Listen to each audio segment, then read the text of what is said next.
నమస్తే రమగారు. నమస్తే జయ. రమగారు, తామరాకు మీద నీటి బొట్టులాగా ఉండాలని చెప్తూ ఉంటారు. అసలంటే ఏంటి? అలా ఉండటం అంటే ఏంటి? యాక్చువల్‌గా జీవుడు తామరాకు మీద నీటి బొట్టు. ఇదే పదం. ఈ తామరాకు మీద నీటి బొట్టు అంటే తామర ఆకు ఎక్కడుంటుంది? నీళ్ళల్లో ఉంటుంది. ఆ! దాని పైన ఒక నీటి బొట్టు పడితే అది అటు ఇటు ఎలా కదులుతుందంటే నీరు తాలూకు గుర్తులు ఆకు మీద ఉండవు. అవును. అది పోతే పోతుంది. ఉంటే ఉంటుంది. ఆకుకి నీటి లక్షణం రాదు. నీటికి ఆకు లక్షణం రాదు. మానవ శరీరంలో జీవుడు అలాంటివాడు. పూర్తిగా వేదాంతం చేయాలి. హుహు. మనం ఏంటంటే ఏదో ఒక సమస్య ఒక సిచ్యువేషన్‌లో ఉన్నామనుకో, అంటి ముట్టనట్టుగా ఉండటం. ఏది మనకు తెలిసినట్టు ఉండదు, తెలియనట్టు ఉండదు. మన దారిన మనం ఉండటం సిచ్యువేషన్‌గా నడిచిపోతూ ఉంటే అలా వాడతాం. తామరాకు మీద నీటి బొట్టల్లే అక్కడున్న చెత్తలేవి అంటించుకోకుండా వీళ్ళ దారిన వీళ్ళు అవును. పని చేసుకొని, వీళ్ళ పని వీళ్ళు చేసుకొని వచ్చేస్తున్నారు అని. నిజానికి అది పూర్తి వేదాంతపరమైన లాంగ్వేజ్ అది. ఇప్పుడు మనం మనం ఉన్నామా? హ్మ్. ఇప్పుడు ఏదో ఒక ఎండ్ ఆఫ్ ద డే ఈ డే ఎండింగ్‌లోనో, ఇంకో డే ఎండింగ్‌లోనో వెళ్ళిపోతాం మనం. అంతే. ఇప్పుడు ఇందులో ఉన్నది ఈ నీలం రంగు చీర గాని, ఈ బుట్టలు గాని ఏమైనా నేను చేత్తో పుచ్చుకెళ్తానా? వెళ్ళను. ఏది ఇక్కడి నుంచి ఒక్క విషయం కూడా జీవుడితోటి బయటికి వెళ్ళదు. ఎందుకెళ్ళదు? ఇవేవి అతడివి కావనమాట. మనం తీసుకురాలా. మనం తెచ్చుకోలేదు. మనం ఒక జ్యోతిగా వచ్చాం. ఒక బొమ్మలో పెట్టబడ్డాం. బొమ్మ నడవడానికి మనం ఉపయోగపడతాం. మనం ఉండడానికి ఈ బొమ్మ ఉపయోగపడుతుంది. బొమ్మ, మనము ఈ 2 తామరాకు, నీటి బొట్టు. వీళ్ళు దానికి గాని, దానికి వీళ్ళు గాని ఏ రకంగానూ ఉపయోగపడరు. ఇది గాని శరీర పతనం జరిగాక దీంతోటి వాడుండడు, వాడితో పాటు ఇదెళ్ళదు. వెళ్ళదు కదా! అలాంటప్పుడు ఏం చేయాలి? మనం ఎవరితోటి వెళ్తాం? భగవంతుడితోటి వెళ్తాం. పరమాత్మతోటి వెళ్తాం. అతడితోటిగా ఉండాలి మనం. అతనితో ఉండేలాగా ప్రవర్తించాలి. ఇప్పుడు ఏం చేస్తాం? ఏదో ఒక ఇంట్లో పుడతాం. చిన్న పేదింట్లోనూ జీవుడే. పెద్ద ఘనమైన అంబానీలు, అదానీల దగ్గర పుట్టేది జీవుడే. జీవుడే. అక్కడ ఘనతగా సాగుతుంది. చంటిపిల్ల పుట్టకముందే వాడికి ఒక రూము, వాడికి ఒక ఇది, వాడికి ఇద్దరు ఆయాలు, ఒక 4 కార్లు ఏర్పరిచి పెడతారు. ఏవీ లేదు. అమ్మమ్మదో, నాయనమ్మదో పాచీర ఉయ్యాలగా పుట్టేవాడు ఇంకొకడు ఉంటాడు. వాడైనా వీడైనా ఆ పుట్టినరోజున ఒకటే రకంగా పుట్టారు. పోయే రోజున ఒకే రకంగా పోతారు. ఈ మధ్యలో ఉన్న నాటకం అంతా ఎవరిది వాడిదే. పరిస్థితులు ఆడిస్తాయి అవి. వాడు ఏ సిచ్యువేషన్లో ఆ జీవుడు జన్మించాడో దాన్ని బట్టి ఆడుతుంది తప్ప వాడిది ఏముండదు. అదే నువ్వు అంబానీ ఇంట్లో పుట్టిన చంటి పిల్లాన్ని తెచ్చి ఎవరైనా నేల మీద వాళ్ళ ఇంట్లో పెట్టేసావనుకో, వీడికి ఈ మట్టి లో పొరలాడుకుంటూనే ఆ పాతగుడ్డ ఉయ్యాలతోటే బతుకుతాడు. డిఫరెన్స్ ఏమిటి? పరిస్థితులే కదా. వాటికి ఎందుకు ఇంపార్టెన్స్ ఇవ్వాలి అసలు మనం? వాటికి ఇంపార్టెన్స్ ఇవ్వక్కర్లా. ఎంత సింపుల్‌గా చెప్తున్నారు రమ్మగారు. నిజంగా వాటికి ఏ ఇంపార్టెన్స్ ఇవ్వక్కర్లేదు. మనం ఏంటంటే తెలియక మనం ఏం చేస్తామంటే మాయలో పడి ఇది మందే అనుకుంటాం. ఇదంతా మనమే అనేసుకుంటాం. సమస్తం మందే. నా వల్లే ఇది నడుస్తోంది అనుకుంటాం. ఒక్క క్షణం భగవంతుడు నిన్ను వదిలేశాడా? ఒకే ఒక్క క్షణం నిన్ను రా అన్నాడా? ఏమీ లేదు. యథాపెథగా జరిగేదంతా జరిగిపోతుంటది. నువ్వు ఉండవు సీన్‌లో. నువ్వు ఉండని సీన్ కోసం నీకెందుకు తాపత్రయం? ఎందుకు అంత హైరాణ? దేనికి ఇంత వెంపర్లాడుతాం మనం? ఈ గొప్పంతా మనదేననుకుంటాం. ఇప్పుడు ప్రపంచం మనదేననే బతకాలి మనం. ఎవరైనా సరే. మనదనుకోపోతే ఎంతసేపు ఆ! వైరాగ్యంగా ఉంటే ఎలాగా? మనదనుకోవాలి. కానీ మనమే ఇదంతా అని అనుకోకూడదు. హ్మ్. పాయింట్ అర్థమైందా? యెస్. ఇది మనదే. ఈ అమ్మా, నాన్న మనవాళ్ళు. ఈ ఇల్లు, వాకిలి మనది. ఈ ఉద్యోగం నాది. నేనిక్కడ ఉద్యోగం చేస్తున్నా. వీళ్ళిక్కడ మనకో 10,000, 25,000, 50, 1,00,000 ఇస్తున్నారు. దీంతో నా జీవిక నడుస్తోంది. నేనెక్కడ పని చేస్తున్నానో వాడికి న్యాయం చేయాలి. నేను వాడి దగ్గర నుంచి తీసుకుంటున్నాను గాబట్టి. అని నువ్వు ఒక రకంగా ఆలోచించేసి ఇలా వెళ్ళావనుకో, ఇది నడుస్తూ ఉంటుంది. నేను గనక లేకపోతే కంపెనీ మూసుకుపోతాడు తెలుసా అన్నావా? నిన్ను మూసేస్తాడు ముందు భగవంతుడు. నీకు రాకూడనిదేంటంటే, అహా! నేనే సూపర్ అన్న ఫీలింగ్ రాకూడదు. నా వల్లే ఇదంతా నడుస్తోందన్న భావన ఉండకూడదు. ఎందుకంటే ఉండొచ్చు నేను పెట్టుకుంటావు, నువ్వు ఏం ప్రయోజనం ఏం లేదు. నీ ఒక్క స్విచ్ ఆఫ్ అయిపోతే, నువ్వు ఒక్క లైట్ ఆపేసుకుంటే నువ్వు ఉండవు, మిగిలిందంతా అలాగే ఉంటుంది. నేను లేకపోతే ఇదంతా భూస్థాపితం అయిపోతుందని భావిస్తావు, నువ్వు మాట్లాడతావు, గొప్పపోతావు. ఏమీ అవ్వదు. నువ్వు లేపైనా సూర్యుడు ఉదయిస్తాడు, చంద్రుడు ఉదయిస్తాడు, సూర్యాస్తమయం అవుతుంది, చంద్రాస్తమయం అవుతుంది. రాత్రి పగలు నీ కోసం ఆగ, ఒక్క గంట, ఒక్క నిమిషం, ఒక్క క్షణం నీ కోసం ఆగదు. ఆగని క్షణాల కోసం నువ్వెందుకు తాపత్రయపడతావు? హైరాణ పడకు, తాపీగా నడు, వెంపర్లాటొద్దు, హాయిగా నడు, స్థిమితంగా ఉండు, నీతో పాటు ఉన్న ప్రపంచాన్ని స్థిమితంగా ఉంచు. వాడెవడో నాకు అన్యాయం చేశాడు, వాడు నాశనం అయిపోవాలని వాడిని పగ తీర్చుకోవడానికి ప్రయత్నం చేయబోక, ఎవడి కర్మానుభవాన్ని బట్టి వాడు పోతాడని వదిలే, నువ్వు స్థిమితంగా ఉంటావు, చుట్టుపక్కల ప్రపంచము స్థిమితంగా ఉంటుంది. నీకేదో ఉద్యోగంలో పదోన్నతి వచ్చింది, నేను కింగుని అని మిగిలిన వాళ్ళందరినీ వెధవలను చేయబోక. ఎందుకంటే ఏదో ఒక రోజున నీ నెత్తి మీద ఉన్న చెయ్యి ఉంది చూడు, నిన్ను కింగుని చేసిన చెయ్యి, అది కనుక పక్కకి తొలగింది, చెయ్యి కాదు, వేలు పక్కకి కదిలినా నువ్వు కూడా అవుతావు స్టూపిడ్వి మిగిలిన వాళ్ళతో పాటు. ఏ గుంపుని నువ్వు తస్కరిస్తావో అదే గుంపులో వాడి అయిపోతావు ఒక్క క్షణం భగవంతుడు తప్పిస్తే. నేను ఇప్పుడు ఆ గుంపు నుంచే కదా మనం పైకొచ్చాము, అదే గుంపు నుంచి మనం పైకి వెళ్తాం. ఈ ధోరణిలోనే ఇది ఉండాలి జయ. తామరాకు మీద నీటి బొట్టులాగా ఉండాలి. నువ్వు మామూలుగా ఉండు, 10,000 సంపాదనతో మొదలుపెట్టావు, ఓ 4 ఏళ్లలో 1,00,000కో 2 లక్షలకో చేరతావు. లేదా 10,000తో ఒక బిజినెస్ మొదలుపెట్టావు, 25 లక్షల టర్న్ ఓవర్ వచ్చేస్తుంది. అదే డౌన్ టు ఎర్త్ బిహేవియర్ ఉంచుకో, 50,000కి వెళ్ళొచ్చు. 50కి ఏంటి, 1,00,000కి వెళ్తుంది. అది 1,00,000 కోట్లలోకి వెళ్ళిపోతావు, లక్షల్లోకి వెళ్ళిపోతావు. నీ బిహేవియర్ ఇక్కడే ఉందనుకో, ఇక నీకేం ఇబ్బంది ఉండదు, నీకు వెంపర్లాట ఉండదు. ప్రపంచం నీ వైపు సానుకూల దృక్పథంతో చూస్తూ ఉంటుంది ఎప్పుడు. వాడికి నడమంత్రం మీద సిరి, నరాల మీద కురుపు అని నిన్ను అనరు, వాడికి నడమంత్రం అనరు నిన్ను. వాడు చాలా మంచివాడండి, చాలా బాగా సంపాదించాడు, కానీ మనిషి చాలా మృదుభాషి, చాలా సాధువర్తనుడు. ఈ మంచి మాటే నువ్వు ఉంచుకుంటావు. నువ్వు రేపొద్దున ఏదైనా తీసుకెళ్తావంటే ఈ కోట్లు తీసుకెళ్ళవు, నీవు నా సాధువర్తనుడు అనే మాట ఉంది చూడు, అది నీతోటి వస్తుంది, దాన్ని తీసుకెళ్తావు నువ్వు. ఆ మాట ఎప్పటికీ నువ్వు ఉండకపోయినా నీ వెనకాల పాలానా ఒకడు ఉండేవాడు, వాడు బంగారు కొండ అన్న మాట మాత్రం ఉంటుంది. మంచి చెడు అవి మాత్రమే ఉంటాయి, ఉండిపోతాయి, అంతే కదా. అంతే. నువ్వు మంచే ఉంచుకో. మళ్ళీ ఇంకొకటి ఉంది, ఆ మంచి నీ వెనకాల వస్తుంది. నువ్వు వెళ్ళిపోతావు శరీరాన్ని వదిలేసి, నీ వెనక ఆ మంచి వస్తుంది. నువ్వు ఏం చేసినా ఇది నాదే, నేనే, ఇదంతా నాదేనన్న భావన మానేసి చేయవలసింది సజావుగా చేయి.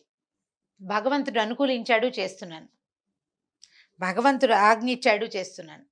మిగిలిన వాళ్ళంతా సహకరించారు కాబట్టి టీం వర్క్ వల్లే ఈ పని అయిందనుకో. ఇదంతా నేనే పగలదీశాను అనుకుంటే ఏం లాభం లేదు, అనుకోవద్దు అట్లా. ఒక పాత కథ ఒకటి ఉంది, చిన్న కథ, కానీ అది ఎంత ఇంట్రెస్టింగ్గా ఉంటుంది అంటే 3-4 సందర్భాల్లో ఆ కథని నేను పెద్దవాళ్ళు ఎవరో చెప్తుండగా కూడా విన్నా, నాకు భలే నచ్చుతుంది. ఒక కోటీశ్వరుడు ఒక ఆయన ఉన్నాడు. అయితే ఆయన తన భార్యకి ఏం చెప్పాడంటే, అమ్మాయి బాగా కొంచెం పిండి వంటలు అవి మంచి మంచిగా వండుకో, ఏటవతల నా స్నేహితుడు ఒక ఆయన సన్యాసి వచ్చి అక్కడ ఎడిది చేశాడు, నాకు ఇవాళ రావటం కుదరదు, చాలా వ్యవహారాలు ఉన్నాయి, బాగా చక్కగా పిండి వంటలు 4 రకాల కూరలు చెప్పాడు, ఈ 4 కూరలు 4 పిండి వంటలు, అన్నం, రొట్టెలు, పప్పు, పాయసం అన్నీ చేసుకో, అక్కడి నుంచి ఆ పక్క వాటిని ఏమంటారు అపడాలు అవి వేయించు, ఒక గంపలో సర్దిపెట్టు అని చెప్పాడు. అన్నీ సర్దింది ఈవిడ. ఏమంటే ఇదిగో భోజనం రెడీ అని, నేను బయటకు వెళ్తానని చెప్పా కదా, ఈ గంప పుచ్చుకొని నువ్వు వెళ్ళు, మా స్నేహితుడు సన్యాసికి భోజనం పెట్టమన్నాడు అనేసరికి సరే ఈవిడ బయలుదేరింది. వీళ్ళు ఇల్లు నుంచి ముందుకెళ్తే ఒక ఏరు అడ్డం వస్తుంది, ఆ సన్యాసి ఏటవతలున్నాడు, ఏరు పొంగుతోంది. ఈవిడ మళ్ళీ వెనక్కి వచ్చింది, ఏమండి నన్ను వెళ్ళమన్నారు, పనివాడి చేతికి ఇస్తానంటే కుదరదన్నాడు ఆయన, పనివాళ్ళకి ఇవ్వకూడదు, అయితే నేను పెట్టాలి లేకపోతే నువ్వు పెట్టాలన్నాడు. ఏరు పొంగుతోంది అంటే ఏమీ పర్వాలేదు, సదోపవాసికి సదా బ్రహ్మచారి పంపించాడు భోజనం, దారివ్వమని ఏరుని అడుగు, ఏరు దారిస్తుంది, వెళ్ళమన్నాడు. ఆయన సన్యాసి దగ్గరికి వెళ్ళి ఆయన భోజనం అయ్యాక ఆయన మంత్రాక్షతలు ఒక తాయెత్తు ఇస్తాడు, అవి చేత్తో పుచ్చుకురా అని చెప్పాడు. ఈ అమ్మాయి ఏటి దగ్గరికి వెళ్ళింది. ఈవిడ ఏటికి దండం పెట్టింది, అమ్మ సదోపవాసికి సదా బ్రహ్మచారి భోజనం పంపిస్తున్నాడు, దారివ్వమంది. ఆ ఏరు ఇట్లా పొంగుతున్నది, నిదానంగా అయిపోయింది, నడిచి వెళ్ళిపోవచ్చు, ఏరు దాటి నడుచుకుంటూ పోయింది. చిన్నగా తుప్పర పడుతోంది వాన. సరే గంప నిండా ఆహార పదార్థాలు పట్టుకెళ్ళింది, ఆ సన్యాసి దగ్గరికి ఒక చిన్న కుటీరం దగ్గర కూర్చున్నాడు. ఆయన తీసుకెళ్ళింది. భోజనం తెచ్చానండి అంది. చక్కగా అన్ని పదార్థాలు వేసుకుని సాంగంగా హాయిగా తిన్నాడు ఆయన. తిన్న తర్వాత మంత్రాక్షతలు తాయెత్తు ఈవిడ చేతిలో పెట్టాడు. ఉమ్. అవి రెండు చేత్తో పుచ్చుకుంది. మళ్ళీ ఏటి దగ్గరికి వస్తే ఏరంతా పొంగిపోతుంది మళ్ళీ. అయ్య బాబా ఇదేంటి మళ్ళీ పొంగిపోతుందని మళ్ళీ ఆయన దగ్గరికి వెళ్ళింది. బాబు ఏరు పొంగిపోతుందండి, మరి నేను వెళ్ళాలి ఇంటికి వెళ్ళాలంటే, ఎలా వచ్చావో అలాగే వెళ్ళమ్మా అన్నాడు. నువ్వు వచ్చేటప్పుడు కూడా ఏరు పొంగుతోంది కదా, పొద్దునుంచి పొంగుతూనే ఉంది, ఎలా దాటొచ్చావు అలా వెళ్ళిపోమన్నాడు. కాదండి మా ఆయనేమో సదోపవాసికి సదా బ్రహ్మచారి భోజనం పంపిస్తున్నాడు దారిమ్మని చెప్పమన్నాడు, చెప్పేసరికి ఏరు దారిచ్చిందండి, మీరు కూడా ఏదైనా చెప్తారా? సరేనమ్మా ఓ పని చేయి, ఒక పని చేయి, సదా బ్రహ్మచారికి సదోపవాసి మంత్రాక్షతలు ఇచ్చాడు, దారి ఇవ్వమని అడుగు ఏటిని అని చెప్పాడు. ఈవిడ వెళ్ళి ఏరు దగ్గర నుంచి దండం పెట్టింది. ఏరు తల్లికి దండం పెట్టి, అమ్మ సదా బ్రహ్మచారికి సదోపవాసి మంత్రాక్షతలు పంపించాడు, అవి తీసుకెళ్తున్నాను దారివ్వవా. ఏరు నిదానంగా అయిపోయింది. ఈవిడ దాటుకుంటూ పోయి ఇంటికి వెళ్ళి బుట్ట నెత్తి మీద పెట్టుకుని ఇంటికి వెళ్ళింది. బుట్ట ఒక పక్కన బారేసింది. ధుమధుమలాడుకుంటూ పోయింది ఇంట్లోకి. పోయేసరికల్ భర్త అన్నాడు, ఏమే ఆయన భోజనం చేశాడా అంటే, తిన్నాడు శుభ్రంగా. సరే ఏమైనా అక్షతలు అవి ఇచ్చాడా అంటే, ఇదిగో అక్షంతలు ఇదిగో తాయెత్తు, పద అన్నం తిందు కానీ నువ్వు కూడా అండి. నాకేం అన్నం అక్కర్లేదు గిన్నెమక్కర్లేదు. బుట్ట నిండా అన్నం పట్టుకెళ్తే మొత్తం మెక్కేశాడు బకాసురుడిలాగా. ఆయనేమో సదోపవాసి, నాతో కాపురం చేసి 10 మంది పిల్లలు తండ్రి అయ్యావు, నువ్వేమో సదా బ్రహ్మచారివి, మీ ఇద్దరి బోడి పేర్లు చెప్తే ఏరేమో ఆగిపోయింది. ఆయన ఉపవాసం ఏమిటి, నువ్వు బ్రహ్మచారివి ఏమిటి, నీకేమో పెళ్ళయింది, నేను పెళ్ళాన్ని తగలబడ్డాను, 10 మంది పిల్లలు ఉన్నారు నీకు, నువ్వు బ్రహ్మచారివా? బుట్టడు అన్నం పట్టుకెళ్తే 5-6 తినే అన్నం మొత్తాన్ని తినేశాడు ఆయన, ఆయనేమో సదా ఉపవాసి. ఏమిటి నాకేమి అర్థమే కావటం లేదు, మీరు మీ పద్ధతులు, మీ మాటలు చెప్తే ఏరు ఊరుకోవటం ఏమిటి, దానికి పిచ్చో నాకు పిచ్చో నాకు అర్థం కావట్లేదు అంటే, ఆయన అన్నాడు, నీకు అర్థమయ్యేలా చెప్తా లేవే, అన్నం తిను అన్నట్టు. నేను తిన్నాను అనేసరికి ఏం చేశాడు, మూల ఒక కత్తి కటారు పెట్టున్నాయి ఆయన, ఆ కత్తి తీసి చంపేస్తాను అన్నం తిని ముందు అన్నాడు. అనేసరికి ఆవిడ ఏదో గుణవపోయింది. ఆయన ఏం చేశాడు, మెడ మీద అనించాడు కత్తి. హడిలిపోయింది ఆవిడ, మొగుడు నిజంగా చంపేసేలాగా ఉన్నాడు అనుకుంది.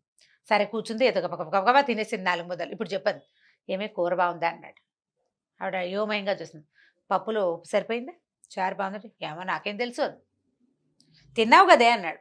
తిన్నాను అనుకో, నువ్వు కత్తుచ్చుకుని పొడి చేస్తానంటుంటే, అసలు ఆ మాటలేంటో, నువ్వు కత్తుచ్చుకు పొడి చేస్తానంటావు, ఈ 2 వ్యవహారాల మధ్యలో నా బుర్ర పని చేయలేదు, నాకు అసలు అన్నం మీద ధ్యాస లేదు, నువ్వు తినమన్నావని తిన్నాను, పప్పు తిన్నాను, చారు తిన్నాను, నాకు గుర్తు కూడా లేదు. మేము కూడా అంతేనే అన్నాడు ఆయన. వివాహం చేసుకున్నాను, భార్యతో కాపురం చేయాలి, ఆమెకు న్యాయం చేయాలి, అందుకని నీతో కాపురం చేశాను, నీకు సంతానం కలిగారు. ఆయనకి స్నేహితుడు భోజనం పంపించాడు, ఒక స్త్రీ ఏరు దాటి అన్నం పట్టుకొచ్చింది, తిన్నాడు. ఆయనకి అన్నమూ అక్కర్లేదు, నాకు సంసారము అక్కర్లేదు, ఆయన ఎప్పుడూ ఉపవాసే. కూర బాగుంది, చారు బాగుంది, మళ్ళీ అన్నాడా నిన్ను? ఆయన ఎన్నాళ్ళైందో తెలుసా అన్నం తిని? 1.5-2 ఏళ్ళు అయింది, ఇవాళ తిన్నాడు, నువ్వు పెట్టావు. ఆయనకి అన్నం అక్కర్లా, నువ్వు పెడితే తింటాడు. నాకు కూడా సంసారం అక్కర్లేదు, నేను సంసారంలో ఉన్నాను కాబట్టి సంసారిగా ఉన్నాను, ఇవి మాకు అవసరం లేదమ్మా, అందుకని నేను ఎప్పుడూ బ్రహ్మచారినే, ఆయన ఎప్పుడూ ఉపవాసే, అందుకే మా మాట ఏరు నమ్మిందన్నాడు. నీకు ధ్యాస లేదు, నీకు ఇది నాదేనన్న భావన లేకపోతే అదేది నీది కాదు, అంతా నాదేనంటే నీదే, అవన్నీ నీ నెత్తి మీదే ఉంటాయి, ప్రతిదీ నాకే కావాలంటే నీ నెత్తి మీదే ఉంటాయి, అందులో తప్పులు ఒప్పులు గిప్పులు అన్నీ నీవే. నువ్వు ఇదంతా భగవంతుడిది అనుకో, దీంతో నాకు ఏ సంబంధము లేదు, పని చేయమన్నాడు చేశాను, నేను చెయ్యాలి కాబట్టి చేశాను, సరిగ్గా చెయ్యాలి, నేను త్రికరణ శుద్ధిగా పనిచేయాలి కాబట్టి చెయ్యి, దాన్నే తామరకు మీద నీటి బొట్టులాగా ఉండటం అని చెప్తారు.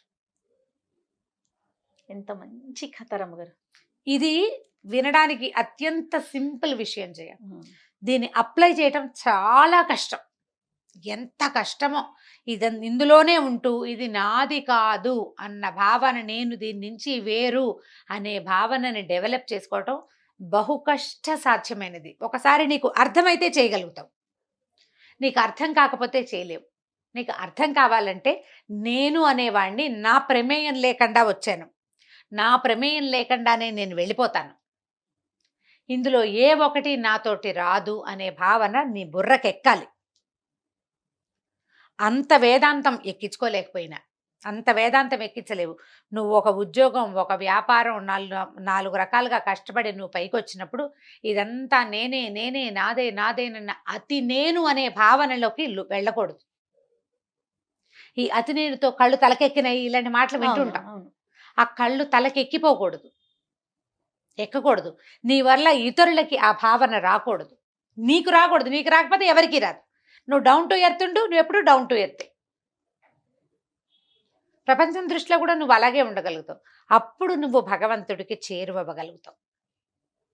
పూజ చేస్తే చేరువవ్వవు, భావంలో రావాలి. అది ఇదంతా భగవద్ అనుగ్రహం. ఆయన ఒప్పుకున్నాడు కాబట్టి, భగవంతుడు ప్రకృతి మన ఇది చెయ్యనిస్తోంది కాబట్టి అనే భావనతోటి పనిచేస్తే నువ్వు ఎంత బ్రహ్మాండమైన పనైనా చేస్తావు. శ్రీకృష్ణుడు గోవర్ధన గిరి పర్వతాన్ని ఎత్తాడు. వీళ్ళందరినీ రక్షించటానికే నేను ఇది చేయబోయాను అని అనుకున్నాడు. నేను చేయగలను అని చేయలేదు. నేను మాత్రమే చేయగలను అనే అనలేదు. ఆయనకి అనలేదు, వీళ్ళందరినీ రక్షించాలి. ఏ గోవర్ధన గిరికి మనం నమస్కరిస్తున్నామో ఆ గోవర్ధనమే మనని కాపాడుతుందని నమ్మాలి. నేను అనే భావన లేదు అక్కడ. ఆ నేనుని వదిలిపెట్టాలి. అహంకారాన్ని మనుషులు తగ్గించుకుంటే అప్పుడు ఈ తామరాకు మీద నీటి బొట్టులాగా ఉండటం అనేది కాన్సెప్ట్ కుదురుతుందన్నమాట మనకి. చిన్న విషయానికి ఎంత అర్థం దాగుందండి. అదే కదా, మనం దాన్ని అన్నిటికీ వాడేసుకుంటాం. అన్నింటికి వాడేస్తాం. అద్భుతం రమ్మగారు, సూపర్. ఖచ్చితంగా నేర్చుకోవాలి, నేర్చుకోవాల్సిందే, ప్రాక్టీస్ చెయ్యాలి. అది అంతే కదండి. అవును. అది ఒక రోజుతో వచ్చేసేది కాదు, ఒక కాదు. క్షణంతో కాదు. నిరంతరం ప్రాక్టీస్ చేస్తూ ఉండాలి. మనకి మనం ఆలోచించుకుంటూ ఉండాలి, ఉండాలి. నేనేం చేస్తున్నాను, ఎట్లా వెళ్తున్నాను. అవును. సూపర్. నమస్తే. నమస్తే జయ. ఈ వీడియో కనుక మీకు నచ్చినట్లయితే లైక్ చేయండి, షేర్ చేయండి. మరిన్ని ఇంట్రెస్టింగ్ వీడియోస్ కోసం మా ఛానల్ని సబ్స్క్రైబ్ చేసుకోండి.